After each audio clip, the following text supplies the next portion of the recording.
So basically हम लोग को क्वेश्चन 76 में ना we have to find out the crystal field splitting energy of these two coordination compounds. So basically these two coordination compounds, one of them is FeH2 whole 6Cl2 and the other one K2NiCl4.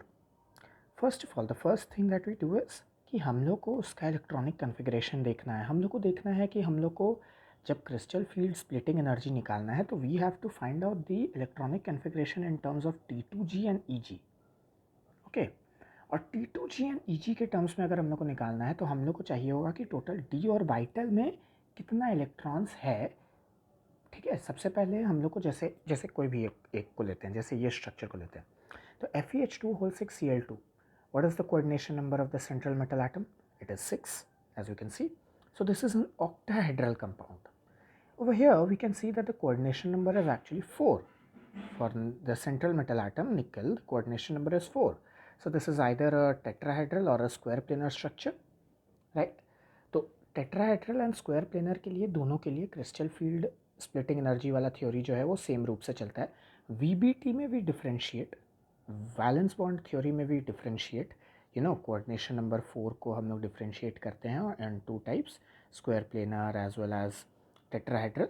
कैसे? One of them is DsP2 and the other one is sp2d. Okay, one of them is GsP2, the other one is sp2d. तो उस हिसाब से हम VBT में differentiate करते हैं net electronic configuration निकाल के of the central metal atom.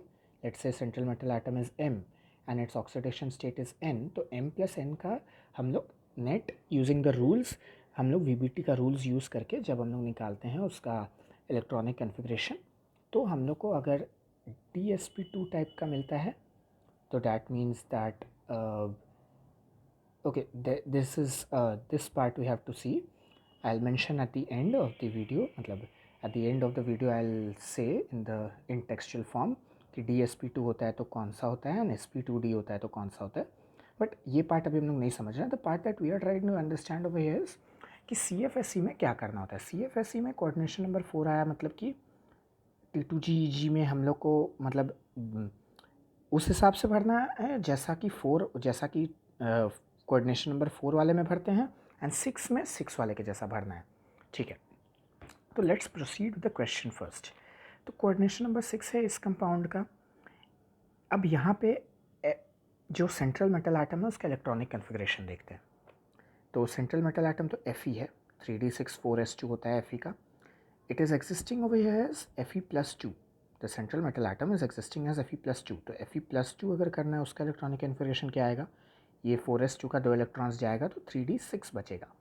Similarly over here K2NiCl4 जो है, इसमें Ni के ऊपर चार्ज जो आएगा वो +2 आएगा. As you can see Ni के ऊपर इसमें चार्ज अगर निकालने का कोशिश करेंगे तो क्या आएगा, K का 2 और K का +1, Cl का -1, तो उस हिसाब से 2 + x - 4 will be equal to 0. तो x आ जाएगा +2. तो Ni के ऊपर भी +2 का चार्ज है. Ni का इलेक्ट्रॉनिक कन्फिग्रेशन होता है 3d8 4s2 और इससे 2 इलेक्ट्रॉन्स हम लोग S से निकालेंगे तो 3d8 आएगा. अब चूँकि ये ऑक्टाहेड्रल है और ये कोऑर्डिनेशन नंबर 4 यानी टेट्राहेड्रल या स्क्वायर प्लेनर टाइप का है, तो इन दोनों में क्रिस्टल फील्ड स्प्लिटिंग जो होगा वो थोड़ा अलग टाइप से होगा. ऑक्टाहेड्रल में कैसे होता है कि ये जो पाँचों जो D ऑर्बिटल्स इधर में रहता है ना, जो 5d ऑर्बिटल्स जो इधर में रहते हैं, ये पाँचों ऐसे स्प्लिट करते हैं कि ऊपर में EG जाता है, नीचे में T2G जाता है. ठीक है, और EG में बेसिकली याद रखने का बात है, EG में हमेशा dx2y² and dx² - y² and dz², ये दोनों ऑर्बिटल्स होते हैं. एंड T2G में dxy dyz and dxz. Okay, तो T2G यहाँ पे नीचे है और यहाँ पे EG ऊपर है. ठीक है, और जब कोऑर्डिनेशन नंबर 4 वाले में हम लोग स्प्लिटिंग करते हैं तो EG नीचे रहता है और T2G ऊपर रहता है. ठीक है, ये पहला डिफरेंस हुआ. दूसरा डिफरेंस कि यहाँ पे हम लोग EG और T2G के बीच में जो एनर्जी डिफरेंस होता है उसको डेल्टा O बोलते हैं. उसके बीच में जो डिफरेंस होता है जो CFSE, जो एनर्जी डिफरेंस होता है ना ये EG और T2G के बीच में, इसी चीज़ को हम लोग क्या बोलते हैं, टोटल डेल्टा को what do we say, we call it the crystal field splitting energy या फिर the difference between the energies levels of Eg and T2G। तो ये डेल्टा ओ बोलते हैं इन केस ऑफ यही क्रिस्टल फील्ड स्प्लिटिंग एनर्जी को delta O बोलते हैं in octahedral, and in case of tetrahedral या कोऑर्डिनेशन नंबर 4 का किसी में भी उसको डेल्टा टी बोलते हैं। एक और चीज़, ये तो सेंटर का जो लाइन है बैरी सेंटर, ये Eg जो होता है इसके इसमें 3/5 डेल्टा ओ नीचे रहता है फ्रॉम द ऊपर रहता है फ्रॉम द बैरी सेंटर, और ये जो T2G है ये 2/5 टाइम्स डेल्टा ओ नीचे रहता है फ्रॉम द बैरी सेंटर। वैसे यहाँ चूँकि T2G ऊपर है तो T2G 2/5 टाइम्स डेल्टा टी ऊपर रहता है, और Eg जो है वो 3/5 टाइम्स डेल्टा टी नीचे रहता है। ठीक है, अब इलेक्ट्रॉन्स फिल करना शुरू करते हैं। तो 3d6 भरना है, हमको डी में टोटल 6 भरना है। तो हम भरना शुरू करते हैं। पहला इलेक्ट्रॉन यहाँ, दूसरा यहाँ, तीसरा यहाँ, हमेशा नीचे से भरना शुरू होगा। 1 2 3 भरे। अब चौथा इलेक्ट्रॉन कहाँ जाएगा? हम लोग को पता है कि Fe यहाँ पे +2 स्टेट में है, यानी लो ऑक्सीडेशन स्टेट में, तो वाटर यहाँ पे as a weak field ligand act करेगा। तो यहाँ पर जो क्या होगा, वीक फील्ड लिगेंड में क्या होता है, इलेक्ट्रॉन ऊपर जाता है रादर देन पेयरिंग अप। तो यहाँ गया चौथा इलेक्ट्रॉन, फिर पाँचवा इलेक्ट्रॉन। अब सोचना होगा कि छठा इलेक्ट्रॉन क्या कहाँ पेयर होगा। ऑलवेज रिमेंबर, छठा इलेक्ट्रॉन हमेशा वापस यहाँ आएगा। एक बार यू आर गॉन, मतलब एक बार you have completed 1 round of the total of all the orbitals, तो वो वापस यहाँ पे आके भरना शुरू होगा। तो 1 2 3 4 5, छठा यहाँ भरेगा। Okay, this part is clear. तो ये हुआ यहाँ पर का 3d6 कन्फिग्रेशन। अब इसमें 3d8 हम लोग को भरना है, तो 8 भरना है। तो यहाँ पे कैसे भरेंगे, पहले 1 2, फिर यहाँ पे क्लोरीन जो है वो वीक फील्ड लिगेंड है, तो यहाँ पे भी rather than pairing over here ये ऊपर जाएगा। तो 1 2 के बाद 3 4 5, फिर यहाँ आएगा 6 7, और फिर ऊपर जाएगा 8। तो बेसिकली यहाँ पे हम लोग बोल सकते हैं इस केस में क्या हुआ, इस केस में Eg में 2 है इलेक्ट्रॉन, T2G में 4 है, यहाँ पे T2G में 4 है और Eg में भी 4 है। अब basically crystal field splitting energy दोनों केस में निकालते हैं।